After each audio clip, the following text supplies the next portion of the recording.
Buenas tardes. Como todos los sábados estamos aquí con ustedes para tratar de comprender cómo y por qué el mundo gira al revés en este programa que se llama Visión 7 Internacional. Y sin lugar a dudas la noticia, me parece, del día, de la semana, del año, es la reapertura de la Embajada de los Estados Unidos.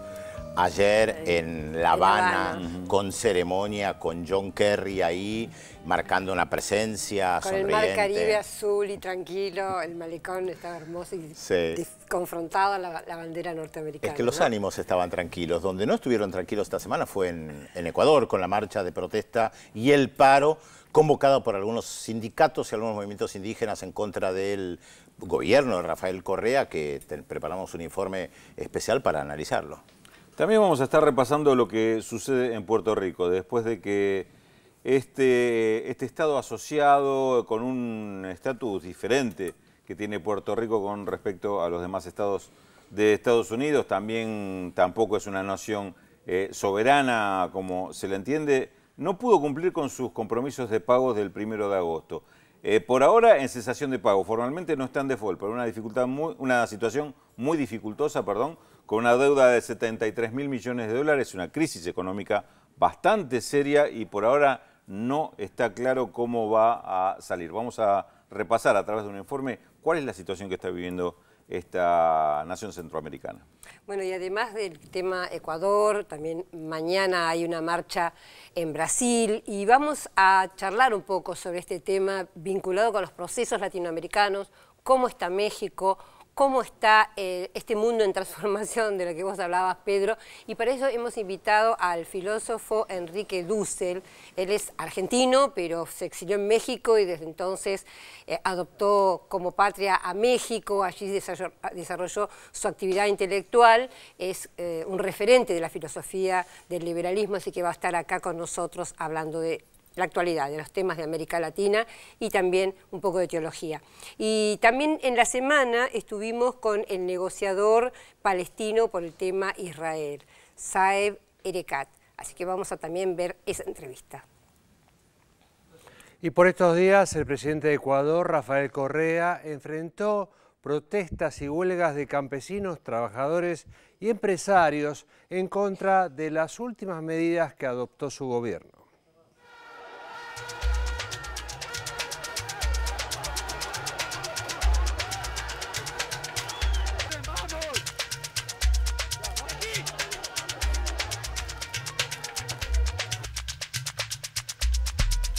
Unos y otros coinciden en que las marchas y la huelga que partieron en dos el final de la segunda semana de agosto en Ecuador configuran una dura prueba para este país, el cuarto más pequeño de América Latina.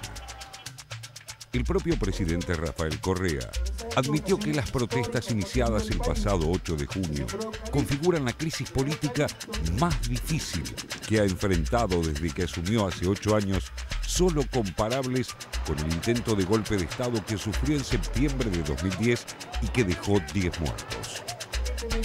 De allí que no dudó en señalar desde su programa semanal de radio y televisión que quienes motorizaron marchas, levantamientos y paros están buscando que el país regrese al pasado. Correa señala que entre los legítimamente descontentos se infiltran los colectivos de la derecha más reaccionaria que busca llegar al poder. Por eso, desde hace meses, Correa denuncia la existencia de un golpe blando para sacarlo del gobierno antes de las elecciones de 2017, en las que podría ser reelecto a partir de una enmienda constitucional que tramita el Congreso con mayoría oficialista.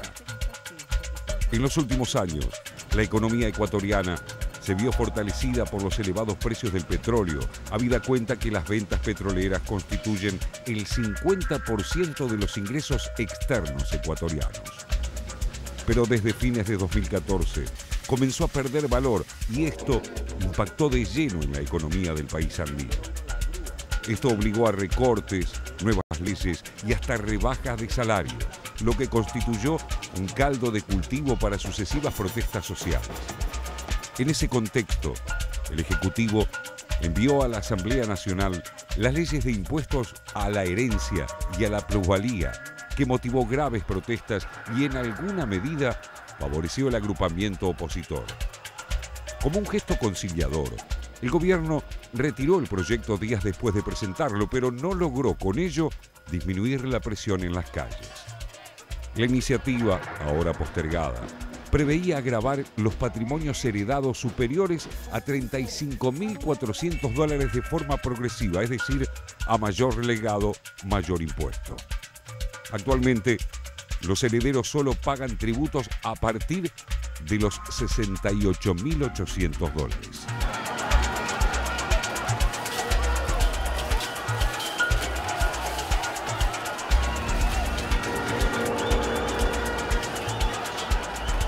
Entre quienes en mayor número se han plegado a las marchas contra las políticas oficiales, se cuentan algunas organizaciones indígenas y campesinas como el Frente Unitario de Trabajadores y la Confederación de Nacionalidades Indígenas del Ecuador, que el 2 de agosto inició una caravana a pie desde sus lugares de residencia hasta la capital del país. Los sectores indígenas y los sindicales fueron clave para el triunfo electoral de Correa en noviembre de 2006. Ahora, son esas mismas fuerzas las que le piden rectificaciones en cuestiones de impuestos y leyes como las de aguas y tierras, y son señaladas por el gobierno como parte de un plan desestabilizador. Le vemos un gobierno de la extrema derecha disfrazada de la revolución ciudadana o disfrazado de un gobierno progresista que disfrazado de eso viene atropellando los derechos del pueblo ecuatoriano, de los pueblos pobres y de los pueblos indígenas. Otros sectores, como la Coordinadora de Movimientos Sociales, que aglutina unas 100 formaciones rurales y campesinas, siguen respaldando la gestión de Correa y anticiparon su repudio a la huelga con una marcha simultánea para reivindicar la gestión de gobierno. Tampoco se plegó a la huelga la Federación de Transportistas Urbanos de Ecuador, que garantizó por esos días el servicio a nivel nacional. Y hoy hemos supuestamente enfrentado marcha, levantamientos, paros, y Quito, la patria, ni lo ha sentido, porque los millones de ecuatorianos han trabajado aún con mucho más ahínco, con mucho más amor por la patria nueva. Gracias, Ecuador querido. Por eso, para muchos, el 13 de agosto es visto como una fecha decisiva para saber a partir de allí el rumbo que tomará Ecuador en un escenario dividido entre la gestión del gobierno y quienes luchan por terminar con su vigencia.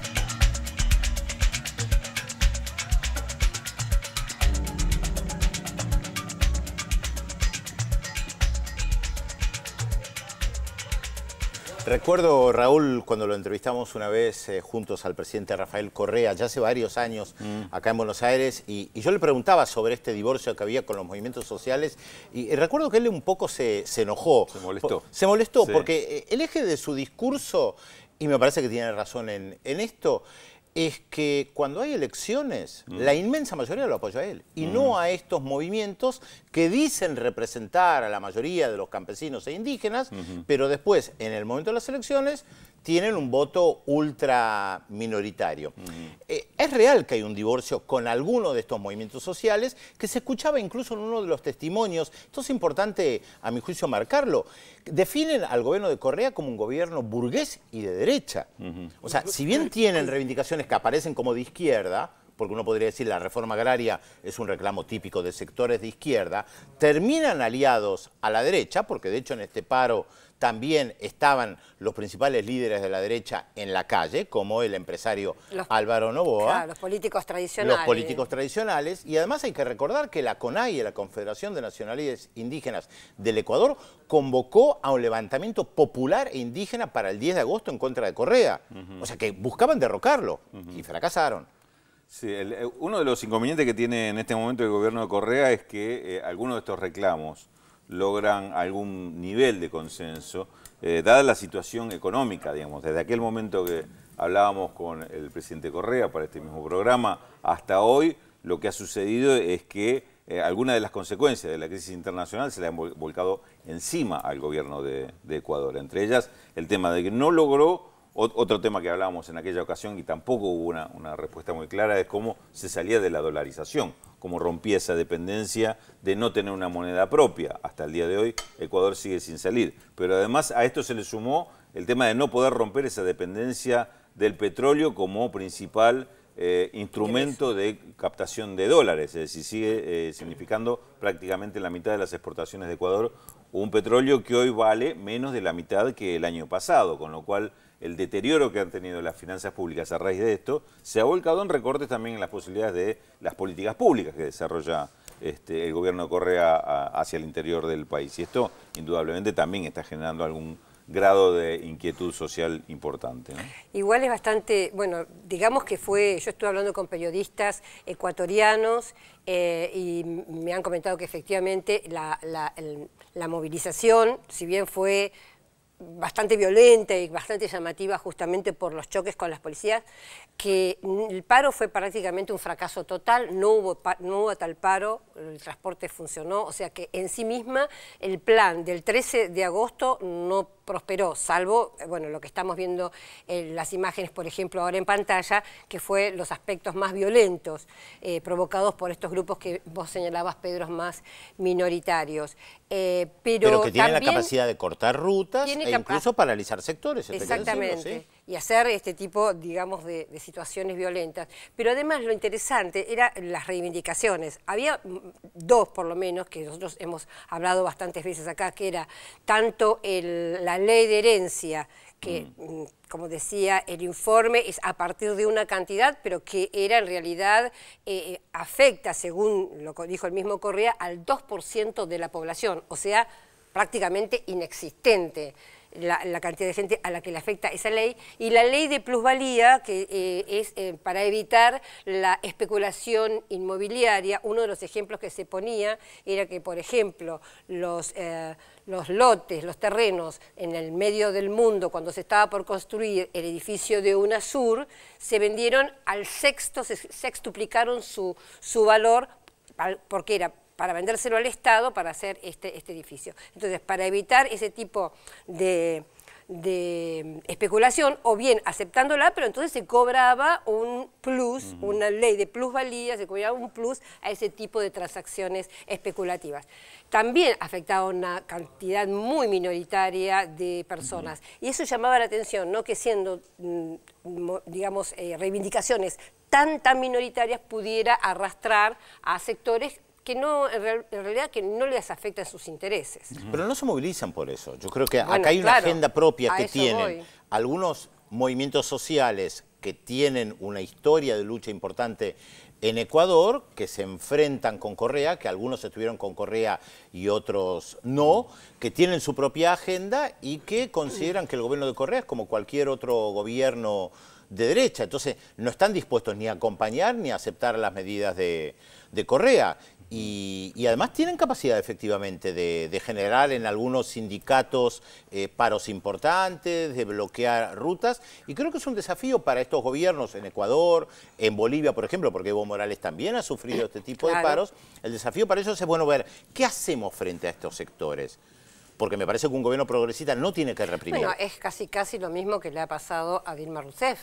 También. Cuando fue el pedido de aumento del boleto antes del Mundial, incluso hoy día, podemos decir, mañana después vamos a hablar un poco más del tema ese, pero en realidad también está, la sensación es que hay una excusa, un elemento que se utiliza para empezar a desestabilizar y a pedir, como el caso concretamente de Brasil, un gobierno que tiene 6 o 7 meses en el poder, pedir que se vaya. Sí, bueno, hay algo que yo quiero... Hay algunas diferencias importantes, digamos, hacemos la comparación. Lo que pasa es que hay una actitud de la derecha que es la misma en todos lados, que es montarse en el conflicto que puede tener determinado sector social con el gobierno popular, para tratar de hacer temblar a ese gobierno popular. Claro. Ahora, el conflicto es muy diferente, no es lo mismo por supuesto. Ecuador que Venezuela, que Brasil, que Argentina, donde la derecha tiene la misma actitud, pero los conflictos sociales son de raíz diferente, ¿no? Por Inclusive, supuesto. En el caso de Ecuador, con estas dos medidas que vos marcaste, Telma, fue la que Correa retiró del Congreso como para tratar de parar un poco el problema social. Lo evitó temporariamente mientras fue la visita del Papa. Ahora, obviamente, después volvieron porque, como dice Pedro, no eran el eje de la protesta social. El problema del reclamo social pasa por otros puntos y este es el conflicto que se le plantea. En el caso de Dilma Rousseff también dio una respuesta a determinado conflicto que se le daba antes de las elecciones con respecto a una clase media que, digamos, iba por las demandas de segunda generación, ya satisfecha algunas demandas básicas, pedía otras cosas, sí, y hubo una respuesta del gobierno. Hoy día, Raúl, digamos, uno de los núcleos de la protesta tiene que ver, por ejemplo, con el caso corrupción Petrobras. Francamente, hoy, pero me permito no la del año pasado. Sí, ¿Desconfiar en qué sentido?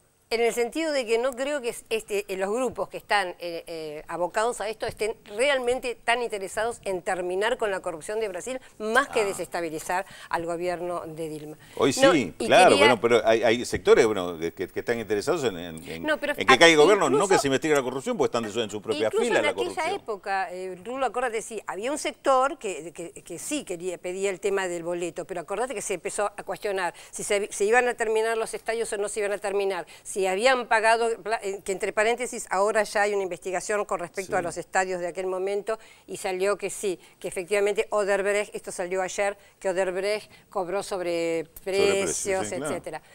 Digo, siempre hay un núcleo que verdaderamente, como decís, tiene reivindicaciones que pero ahí está la habilidad del gobierno de poder dividir y separar lo que son las demandas legítimas y darle respuesta a eso y diferenciarla de las otras. Pero me parece que es una debilidad de todos los gobiernos llamados progresistas en la región. Es el gran desafío, eso que vos indudablemente es el gran desafío. Sí, yo creo que Dilma intentó hacerlo. Dilma lo intentó. Pero no le salió y volvieron. El planteo del año pasado fue ese. Claro, el planteo del año pasado fue ese. Ahora se le volvió en contra con el tema de la acordate corrupción. que en ese momento salió una ley por la cual iba una parte importante de las ganancias de Petrobras a educación y a salud. Y justamente como atendiendo a esas reivindicaciones. Yo quería destacar algo interesante que tanto la presidenta Dilma Rousseff como Correa dijeron al hablar al pueblo por estas marchas que estaban en proyección y apelaron al tema de la madurez democrática y me pareció muy interesante. Por ejemplo, Dilma llamó, por supuesto, a respetar la legitimidad del voto básico, porque acaban de elegirme, dicen, acaban de elegirme por 4 años, no pueden estar un grupo pidiendo mi destitución. Dijo, se burlan del pueblo que acaba de votar. Y por otro, dice, ya no tenemos una democracia infantil, dijo Dilma. Se apeló un poco al tema de la madurez democrática. Y también Correa, ¿no? Dando el mensaje de que nuestros países, que antes se llamaban países bananeros, solo serán respetados en el mundo si efectivamente estas democracias también son respetadas. Ese mensaje me parece que está bueno porque en lo que vemos como enfrentamiento en este momento es justamente estos gobiernos progresistas, nuevos, que buscan diferentes alternativas y tienen una concepción sobre qué debe hacer el Estado, una concepción en cómo redistribuir las riquezas frente a sectores más antiguos, me parece a mí, o que reivindican políticas del pasado y que quieren destituir. Igual creo que hay una gran diferencia en el caso de Ecuador y que hay que recordar que el propio Rafael Correa fue un emergente de un levantamiento popular en contra de un gobierno, que también había sido electo, el de Lucio Gutiérrez. Esto también hay que recordarlo. Recordemos la crisis que lleva a la revuelta de los ciudadanos, como se lo llamaba, que Lucio Gutiérrez termina abandonando el poder, que lo sucede su vicepresidente Palacio, que después nombra a Rafael Correa, un desconocido para la inmensa mayoría de la población, como ministro de Economía, y ahí empieza su carrera ascendente. Proviene después de un levantamiento popular. Entonces digo, es más compleja la situación en Ecuador, que además ha sufrido levantamientos en estos últimos años. Lo que pasa es que obviamente Correa no lo quiere sufrir en carne propia. Pero justamente una de las características del momento en que estamos viviendo en América Latina o en América del Sur específicamente es que hay cierta continuidad electoral. Argentina también venía de tener 5 presidentes en una semana, Brasil, el caso de Collor de Mello que no termina su mandato, Itamar Franco estuvo un tiempito, o sea, todos nuestros gobiernos eran democracias convulsionadas. Me parece que hay algo que caracteriza estas últimas presidencias es justamente su continuidad, que terminan en tiempo y forma, bueno, me parece que hay sectores que están intentando de que esto no pase así. Tampoco ha pasado tanto, ha pasado mucho, pero si nosotros recordamos Honduras y Paraguay, entonces vemos que esto que vos planteás es verdad. tiene sus bemoles. O sea, yo estoy de acuerdo en principio. Me parece que es un ciclo que, como todo, tiene sus pasos adelante y sus pasos atrás, pero bueno, es un ciclo en el que por lo menos tenemos ganas de insertarnos en un ciclo de democracia. El tema es que en el caso concreto de Ecuador, estos movimientos, como la CONAIE, por ejemplo, y otros, fueron parte de levantamientos populares antes de Correa. Entonces creo que difieren con el razonamiento que nosotros estamos haciendo. Pero fueron parte del ascenso de Correa también al gobierno. Algunos y no todos. Claro. Algunos y no todos. Recordemos que la revuelta que derroca a Lucio Gutiérrez fue más que nada ciudadana, fue en las ciudades, no fue del campo y de los movimientos indígenas que habían venido de un fracaso con gobiernos anteriores y que algunos de ellos apoyaron a Lucio Gutiérrez en un primer momento. Cierto, es verdad. Que este es el disgusto que Correa siempre manifiesta respecto de algunos de estos movimientos sociales, que se quemaron con Lucio Gutiérrez, que tenían grandes esperanzas en él. Parecía otra cosa, José. Bueno. Seamos comprensivos. Está bien. Pero digo, marca la dificultad de esta relación que tantas veces hemos hablado aquí entre el gobierno de Rafael Correa y estos movimientos sociales que dicen representar que tampoco son compactos, ¿no? Claro, porque hay distintos grupos de indígenas, distintos grupos campesinos, incluso en Brasil pasa lo mismo, hay quienes apoyan al PT, quienes no apoyan al PT, hay una diversidad, y también pasa en Ecuador, ¿no? Sí, además en el informe se mencionaba en el 2010, y algunos de estos sectores, en el 2010, cuando fue el levantamiento policial que casi derivó en golpe de Estado en contra de Rafael Correa, no se plantaron defendiendo al gobierno de Correa.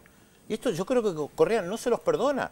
Estos sectores no salieron en el momento que había que salir a defender la institucionalidad de Correa. Jugaron con la ambivalencia. Más allá de que algunos de estos sectores que respaldaron el paro del jueves, en ese momento llamaban a derrocar a Correa. Entonces, bueno, es lógico que Correa de ese lugar diga, bueno, ¿por qué? ¿Quiénes son estos sectores? Terminan aliados a la derecha. Me parece que estos son elementos que también hay que recordar. Que yo entiendo que la mayoría de los televidentes no recuerde los detalles o que algunos tengan me parece una idealización respecto de sectores indígenas cuando salen a la calle. Que por el mero hecho de ser sectores indígenas, entonces hay que apoyarlos. Bueno, hay que ver con quién están también estos sectores indígenas a quién representan. Hay muchos sectores de estos sectores que están bastante penetrados por ONGs. Estas ONGs, la mayoría, en gran parte, subvencionadas por Estados Unidos o por la USAID o por la NED. Hay muchos casos. Incluso sin eso. Pero digo, en Ecuador hay pero incluso varias de esas de estos organismos que yo sé perfectamente que están penetrados por este tipo de organizaciones, estas ONGs que con la pantalla de ayudar al tema de la naturaleza o del aborigen, en realidad son grupos de derecha o de extrema derecha que están penetrando algunos también, esas colectividades. Bueno, hay más preguntas que respuestas tal vez. Y sí. Interesante el proceso. Hay tantos interrogantes. ¿Cómo les va? Muy buenos días. El hombre de los interrogantes. ¿Cómo están? Bien, un gusto verlos a todos. Ahí nos pregunta cómo estamos, el hombre de los interrogantes. Un gusto verlos. Bueno, recuerden, hoy hasta las 13:45, como siempre aquí por la televisión pública, están los teléfonos ya en pantalla, 0800 444 1777 y 4535-0709 para comunicarse con nosotros. Nos manda saludos, claro, nuestro productor ejecutivo que está de viaje por Francia, Francisco Alibroyú, pero por suerte tenemos el lujo de tener la Paloma con nuestra productora ejecutiva, Paloma García, así que para ella muchas gracias por estar acompañándonos. A ustedes que están del otro lado también. También a los camarógrafos. A todos. Supuesto, ¿no? A usted que siempre se acuerda, siempre que se acuerda de nosotros cuando viaje nos trae cosas ricas. Muy bien, gracias Pedro por tanto y tan poco que le damos. Vamos a poner en marcha la incógnita de la jornada de hoy que tiene que ver con un personaje. Les vamos a ir dando algunos datos y ustedes nos dicen de quién se trata. Recuerden que el premio, bueno, no hay premio. El premio es conocer y por supuesto acercarnos a través de esta excusa, si se quiere, para intentar destacar algún personaje importante en la historia. Vamos a darle la primera data, como se dice por allí, o el primer indicio de la incógnita de hoy. Nuestro personaje nació en Varsovia, en el seno justamente de una familia de condición modesta. Allí está la fotografía. ¿Quién es nuestro personaje de hoy? 0800 444 1777 4535-0709. No es por retar a los televidentes, pero no es Pedro Brigger, por ejemplo. Porque después llaman y dicen Pedro Brigger. No, Pedro Brigger no es. Así que atención con los datos que le vamos a ir dando. Vamos a ir a la primera pausa, no sin antes No, tiene razón, Pedro, tiene razón. Ni Harry Potter tampoco, me dice Paloma, tiene razón. Bueno, nos vamos a la primera pausa, pero le vamos a adelantar los temas que vamos a desarrollar en los próximos bloques. Hoy, en nuestros estudios, el doctor en filosofía Enrique Dussel analiza la situación en México, narcotráfico y violencia. Y además, Puerto Rico, un estado asociado a Washington que no tiene moneda ni ejército, entró en cesación de pagos por una deuda de 58 millones de dólares. Todo esto y mucho más se lo contamos como siempre aquí en Visión 7 Internacional por la TV Pública. Ya volvemos.